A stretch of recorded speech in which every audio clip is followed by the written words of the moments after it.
be a lighthearted late-night interview and turns it into an absolute disaster. In just 36 seconds, a single comment would trigger a meltdown so explosive that it would end with security escorting a prince off the set. This is the story of the night Jimmy Kimmel had to kick Prince Harry off his show. The evening started like any other taping of Jimmy Kimmel Live. The audience was buzzing with excitement.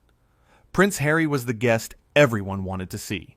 He walked out onto the stage wearing a crisp navy suit, waving to the crowd as they erupted in applause. Jimmy stood up from behind his desk, extending his hand with that warm smile he's known for. "Welcome, welcome. Thanks so much for being here," Jimmy said as they shook hands. Harry took his seat, adjusting his jacket. "Thanks for having me, Jim." Jimmy chuckled. "It's Jimmy, actually." Right. Jimmy." Harry leaned back in his chair, crossing his legs in a way that seemed almost too casual. The first few minutes went smoothly enough. Jimmy asked about life in California, about adjusting to a new country. Harry gave practiced answers, the kind he'd probably given 100 times before.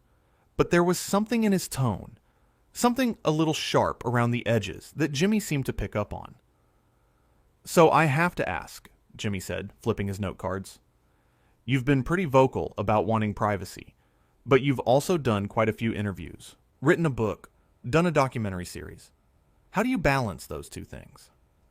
The audience went quiet.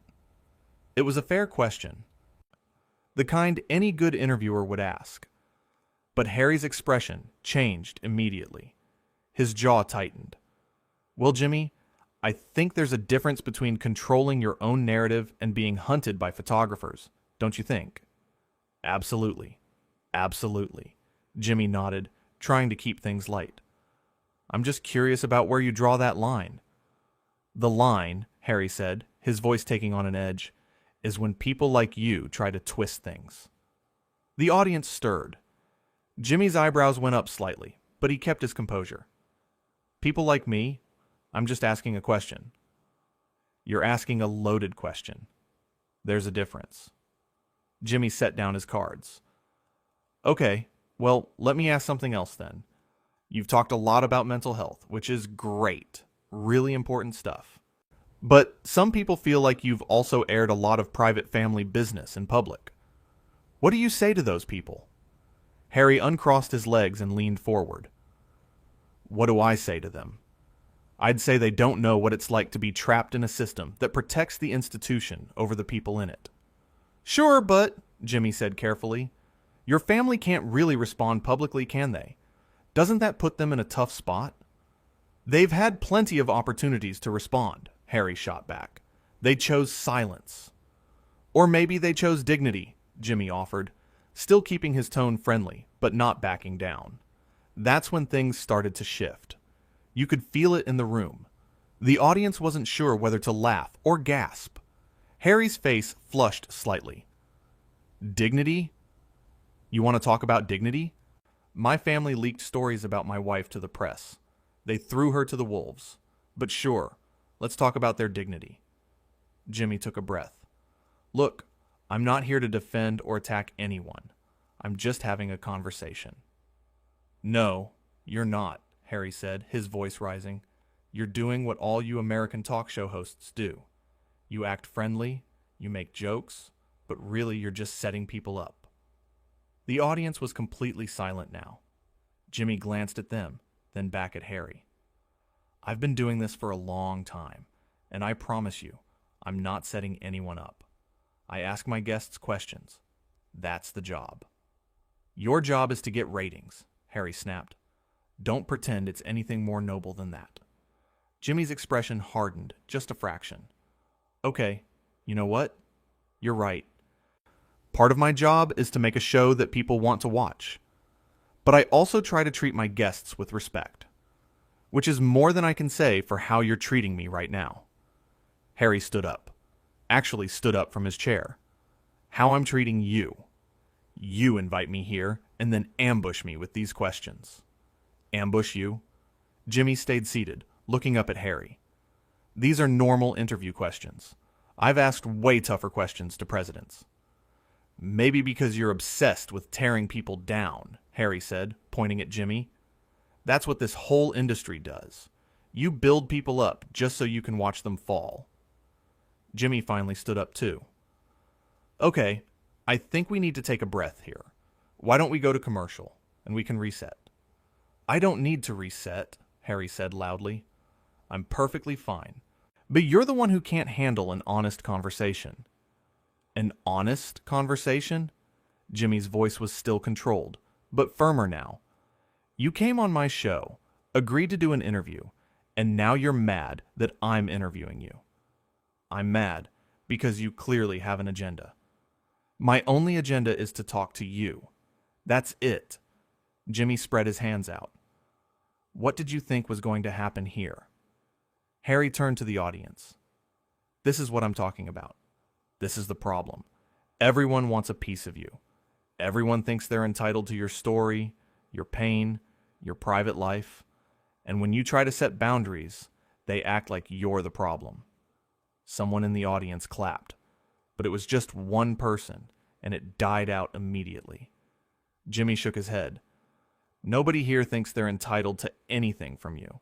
You wrote a book. You did interviews. You put yourself out there. I'm just asking about the things you've already talked about publicly. You're twisting it, Harry insisted. I'm not twisting anything. You are. This is exactly what the British press did to us. I'm not the British press. Jimmy's voice rose for the first time.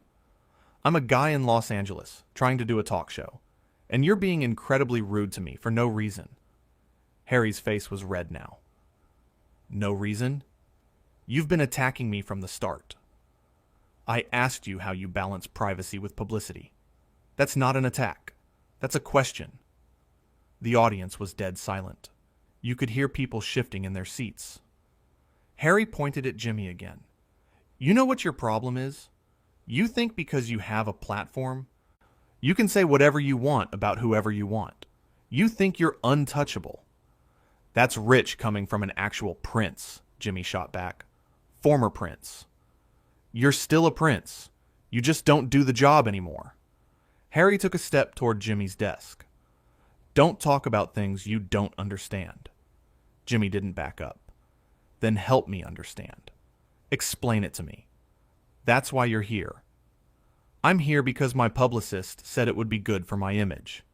Clearly that was a mistake. Well, we can agree on that, Jimmy said. The audience gasped, and then some laughed nervously. Harry's hands were shaking. You think this is funny? You think my life is some kind of joke for you to make fun of? I never made fun of your life. I asked you legitimate questions. Loaded questions. They're only loaded if you have something to hide. That did it. Harry's face went from red to almost purple. How dare you? How dare you suggest I'm hiding something? I didn't suggest anything, Jimmy said, his voice level again. You're putting words in my mouth. No, I know what you meant. I know your type. My type? Jimmy crossed his arms. What's my type? You're a parasite. You make your living off other people's stories, other people's pain. You don't create anything. You just feed off everyone else. The audience gasped again, louder this time. Someone shouted, "Whoa!" Jimmy's jaw clenched. Okay, you need to leave now. Excuse me? Harry looked shocked. You heard me. You need to leave my show. You can't kick me off. It's my show. I absolutely can. And I am. Jimmy gestured to someone off camera. We're done here. Harry laughed, but it was bitter. This is unbelievable. You ask insulting questions, and then you throw me out when I defend myself? You didn't defend yourself. You attacked me. There's a difference. Jimmy's voice was steady, but you could hear the anger underneath it. I've had thousands of guests on this show. Thousands. And I've never had to ask someone to leave. But you don't get to come here and call me a parasite and disrespect me on my own stage. I'm telling the truth. You're being a bully, Jimmy shot back, and I don't care who you are or what family you come from. Nobody gets to treat me like this in my own house. Security guards appeared from the side of the stage. Two large men in black suits. Harry looked at them, then back at Jimmy. You're actually serious. Dead serious. Leave. Now. This is ridiculous. You're being completely unreasonable. I'm being unreasonable? Jimmy's voice rose again. You stood up in the middle of our interview. You've called me names. You've accused me of having some agenda against you when all I did was ask normal questions. And I'm the one being unreasonable? Harry looked at the security guards again. Don't touch me. Nobody's going to touch you, Jimmy said. But you are leaving. Fine, Harry threw his hands up. Fine. I don't want to be here anyway. This whole thing is beneath me. There it is, Jimmy said quietly. That's what this is really about, isn't it? You think you're better than everyone else. I never said that. You didn't have to. It's in everything you do, everything you say. You want all the benefits of being famous, all the attention, all the platform, but none of the responsibility that comes with it. You want to be able to say whatever you want about whoever you want, but the second someone asks you a fair question, you fall apart. Harry's hands were in fists at his sides. You don't know anything about me. I know what you've shown me tonight, Jimmy said, and it's not good. The two men stood there, staring at each other. The studio was so quiet, you could hear the cameras humming. I'm going, Harry finally said, but you're going to regret this. I doubt that, Jimmy replied. Harry turned to leave, then spun back around. You know what? All of you people sitting out there, he gestured to the audience. You eat this up, don't you?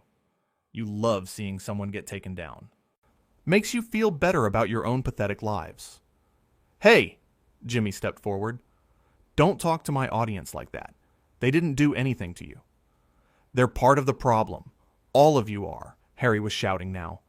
This whole culture of celebrity worship and then tearing people apart.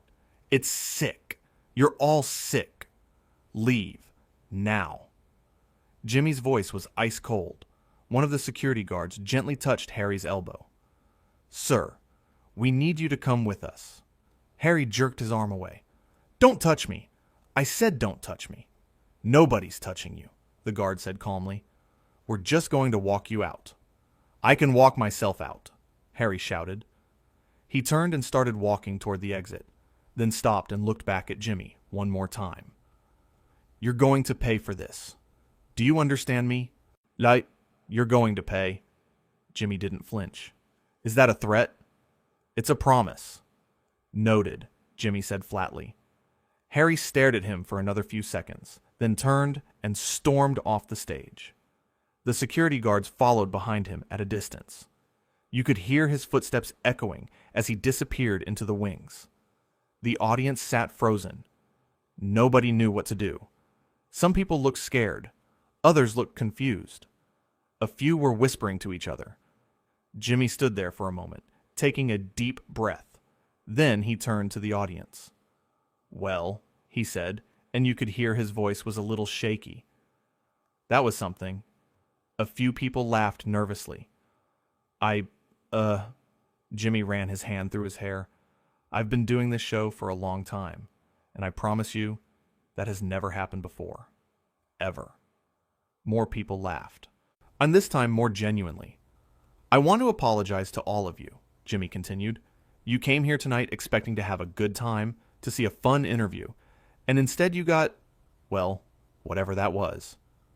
Someone in the audience yelled, "It wasn't your fault." Others clapped in agreement. Jimmy smiled, looking genuinely touched. Thanks. I appreciate that. I really do. He walked back to his desk and sat down. You know, I try really hard to be fair to everyone who comes on this show. I ask questions, sure, but I'm not trying to trap anybody or make anyone look bad. I just want to have a conversation. The audience applauded. But I also, Jimmy went on, I'm not going to let someone come here and disrespect me or disrespect you guys. I don't care who they are. There's a line, and that line got crossed tonight. More applause. Louder this time. Jimmy looked down at his desk, then back up at the audience. All right. Well, we still have a show to do. We're going to take a quick break. I'm going to get myself together. And when we come back, we've got a musical guest who I promise will not call me a parasite. The audience laughed and cheered. We'll be right back, Jimmy said, and the cameras cut away. But before the feed cut completely, you could see Jimmy sitting there, shaking his head in disbelief. He looked tired. He looked frustrated. But mostly, he just looked disappointed. Backstage, you could hear raised voices. Harry was apparently still there, still arguing with someone. His voice carried through the halls. This is absurd. I'm not leaving until someone apologizes to me. Do you know who I am? A producer's voice, calm but firm. Sir, we need you to leave the building. Right now. I don't take orders from you. I don't take orders from anyone anymore. That's the whole point. Sir, please. No, I want to talk to Jimmy. He owes me an apology. That's not going to happen. Then I'm not leaving. There was a pause. Then the producer's voice again, quieter this time, so you had to strain to hear it. Sir, if you don't leave voluntarily, we will have to call the police. Is that what you want? A longer pause this time. Then Harry's voice, quieter, but still angry. Fine. Fine. I'm leaving. But this isn't over. Not even close. More footsteps. A door slamming. Then silence. Back in the studio, the audience was buzzing with conversation. People were on their phones, texting friends, posting on social media. Nobody could believe what they'd just witnessed. Jimmy sat at his desk during the commercial break, talking quietly with one of his producers. He looked shaken, but also resolute. Whatever had just happened, he wasn't backing down from it. When the show came back from commercial, Jimmy had composed himself. He introduced the musical guest with his usual enthusiasm, made a few jokes, got the audience laughing again. He was a professional, after all. The show must go on. But you could tell something had changed.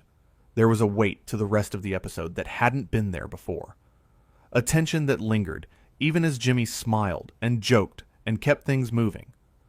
During the final segment, Jimmy addressed what happened one more time. Before we go, he said, looking directly into the camera, I want to say something about what happened earlier. I know it was uncomfortable. I know it was weird. But I want you all to know that I don't regret how I handled it. The audience applauded. I believe in treating people with respect, Jimmy continued. All people. But respect goes both ways. And when someone crosses a line, when someone becomes abusive or threatening, I'm going to stand up for myself. I'm going to stand up for my staff. And I'm going to stand up for all of you.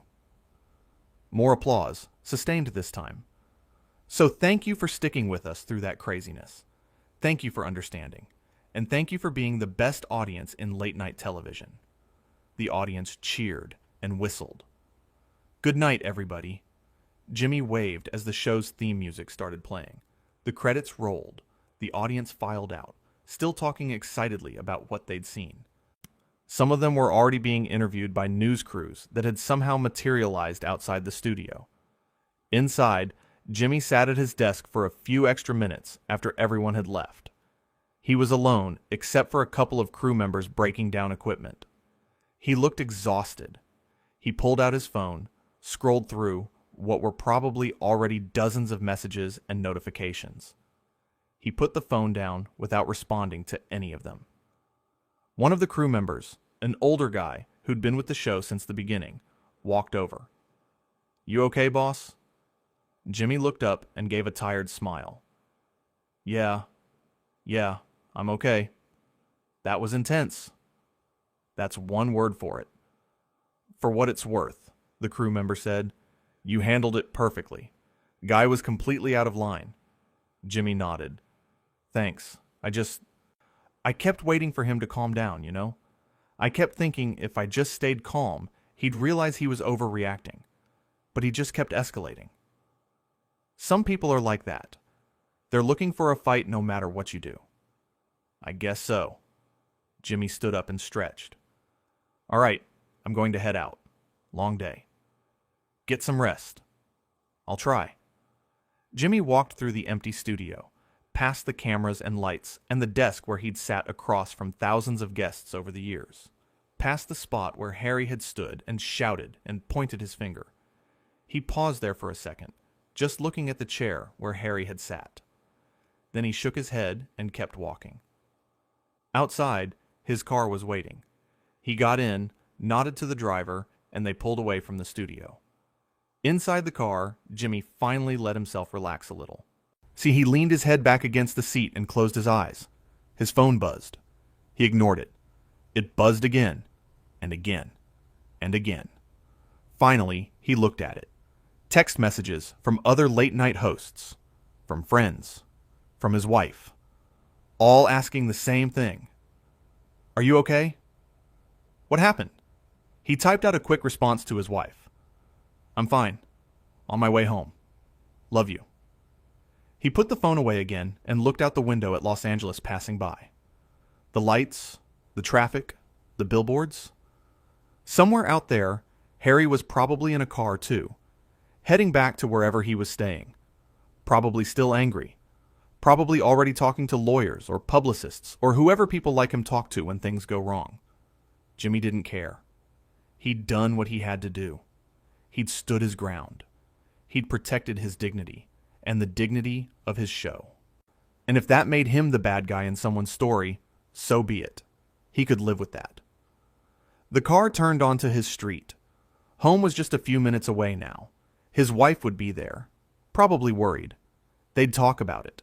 She'd tell him he did the right thing. He'd believe her because she was always right about these things. Tomorrow, the internet would be on fire. People would take sides. Some would defend Harry. Some would defend Jimmy. Think pieces would be written. Hot takes would fly. But tonight, right now, all Jimmy wanted was to go home, hug his wife, and try to forget the strangest, most uncomfortable interview of his entire career. The car pulled into his driveway. Jimmy got out, walked to his front door, and went inside. Behind him, the door closed, and that was the end of it. It bring Teil. The night Prince Harry got kicked off Jimmy Kimmel Live. The night a simple interview turned into a full-blown meltdown. The night one of the most famous people in the world proved that fame and titles don't make you immune to consequences. Jimmy had asked fair questions. He'd stayed calm when anyone else might have lost their temper. He'd given Harry multiple chances to reset, to take a breath, to start over. But Harry had chosen anger instead. He'd chosen to lash out, to attack, to make threats. And in the end, he'd chosen to leave in disgrace, escorted by security, shouting at an audience that had done nothing wrong. It wasn't the interview anyone expected. It wasn't the interview anyone wanted. But it was the interview that happened. And Jimmy Kimmel, the late night